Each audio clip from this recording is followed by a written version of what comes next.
Hey guys, let's get more news about Warriors, but first, don't forget to subscribe and leave your like. Young Warriors wing named most overrated player in NBA. The Golden State Warriors will have tough decisions in the foreseeable future regarding some of their young talent. Jonathan Kuminga has been a name to watch, as the 21-year-old could be in a package to help land a win-now player. An improved Kuminga moved into a more consistent role last season, but Dan Favale of Bleacher Report called him the most overrated player in the NBA in a July 22 story, quoting himself on a podcast 3 days earlier. "I'm just at the point where I think he might be one of the most overrated players in the NBA. And I don't mean that as an insult," Favale said on the July 19 episode of Hardwood Knocks. "But we're talking about him as if he almost has this Mikal Bridges type of non-star value. I see the vision with him. But as of right now, I don't trust the jumper. I don't trust his ability to generate his own shot unless he's in space. And the defense is kind of just all over the place." Before the 2023-24 season, Kuminga had started in a combined 28 games in his first 2 seasons and was often in and out of the rotation. Last year, he played 26.3 minutes per game and started in 46 of the 74 games he made an appearance in. Favale wrote that the Golden State Warriors could be responsible for some of his limitations as a player because they hadn't given him too big an opportunity to grow as a player. To what end Golden State's responsible for Kuminga's enduring limitations is debatable. He did not have what you'd call a consistent role until last season, Favale wrote. And make no mistake, the per-minute production leaps off the page. But this idea that he's cornerstone material, both inside and outside the Warriors organization, is bizarre, he wrote. Maybe he will get there one day. I hope he does. He's not there yet. In his first year with substantial playing time, he averaged 16.1 points, 4.8 rebounds, and shot 52.9% from the field on 11.6 attempts per game. The Warriors have shown heavy interest in Lauri Markkanen, but they haven't offered Kuminga in any trade package for the All-Star forward, according to Mark Stein of Substack. To this point, however, it must be noted that Golden State's offers for Markkanen have centered around a package featuring Moses Moody and draft compensation without including Podziemski or Kuminga, Stein wrote on July 21. Not offering him in a trade for Markkanen was part of the reason why Favale called Kuminga overrated, saying that it's not really a choice between him and Markkanen. "I've just reached a point where part of me understands why they'd want to keep him out of this, Markkanen, deal. But the other part of me is just, like, if it's Jonathan Kuminga or Lauri Markkanen, it's not really a choice," Favale said. Markkanen averaged 23.2 points per game last season while shooting 39.9% from three-point range on 8.0 attempts per game, once again showing why he'd be a perfect fit for the Warriors' offense. He's a proven star, something Kuminga hasn't proved to be just yet. Steph Curry played key role in LeBron James receiving top Team USA honor for Paris Olympics. Steph Curry nominated Los Angeles Lakers superstar LeBron James to be the male flag bearer for Team USA at the Paris Olympics opening ceremony on Friday. Curry nominated his longtime rival, 39, on behalf of the Team USA squad, with his female counterpart to be announced on Tuesday. The two future Hall of Famers have spent years going head-to-head on the West Coast with the Lakers and Golden State Warriors.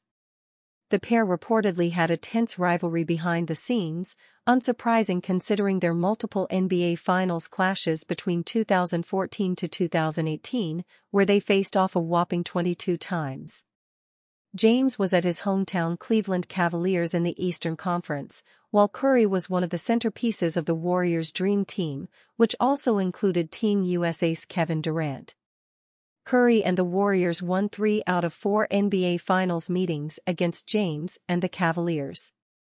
The NBA's all-time points scorer did manage to bring home an NBA championship to Cleveland in 2016, though, as the Cavaliers beat the Warriors 4-3 with Team USA head coach Steve Kerr the opposing coach to James. It's an incredible honor to represent the United States on this global stage, especially in a moment that can bring the whole world together, James said. Basketball icon LeBron James spoke of his pride at being chosen to carry his country's flag at the opening ceremony of the Paris Olympics. For a kid from Akron, this responsibility means everything to not only myself, but to my family, all the kids in my hometown, my teammates, fellow Olympians, and so many people across the country with big aspirations.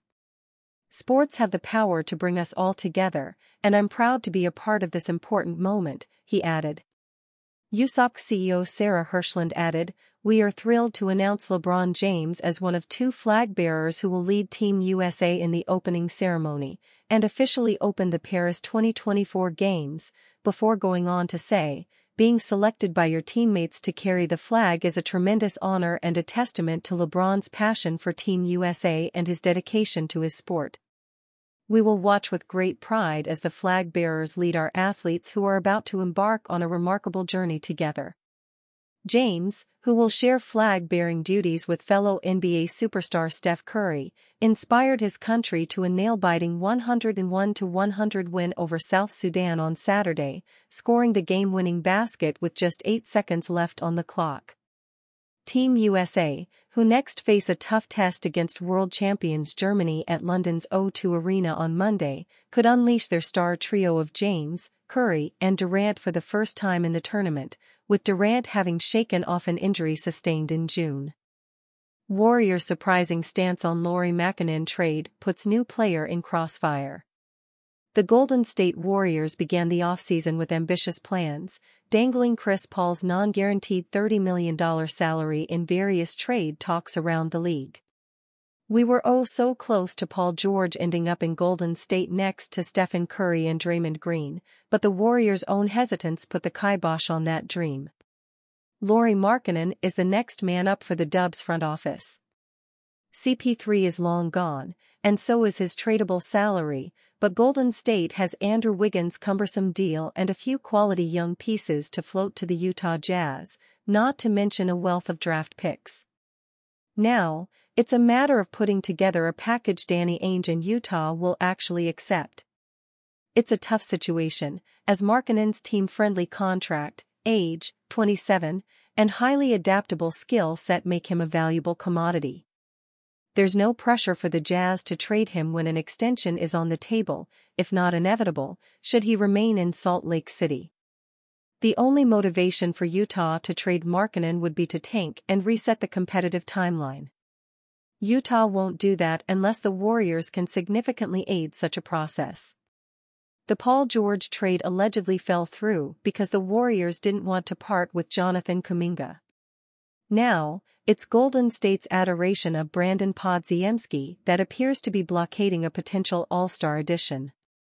The Jazz want the sophomore guard out of Santa Clara, fresh off his all-rookie campaign.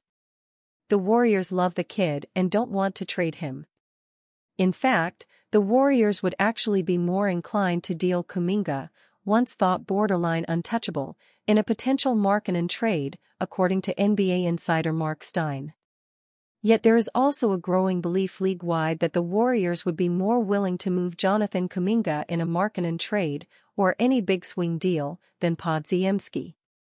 To this point, however, it must be noted that Golden State's offers for Markkanen have centered around a package featuring Moses Moody and draft compensation without including Podziemski or Kuminga. And you fan? What do you think of the situation of Lauri Markkanen? Leave your opinion in the comments.